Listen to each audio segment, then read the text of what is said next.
And let me just finish with this. I'll give you a real world story of why it's important to bring veterans in.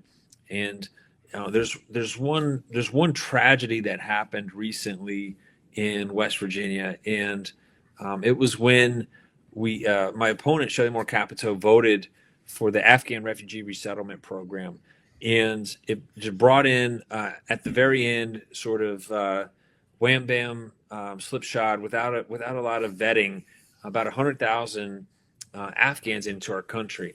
Now, I'm not saying that we shouldn't bring in some of our close allies, some of our interpreters that served on our teams and that sort of thing, but 100,000 all at once, largely unvetted.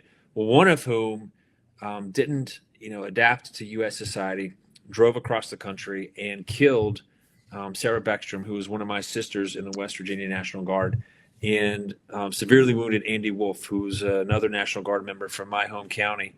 And so when you have folks that have zero international experience, they don't understand the cultures, they don't understand the dangers that you're dealing with. And there's a wise way to do things, and there's a foolish way to do things.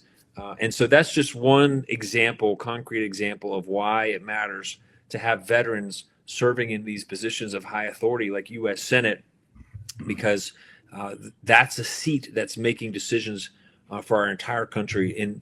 And we need folks that have that worldwide experience, that have the wisdom of having served in uniform.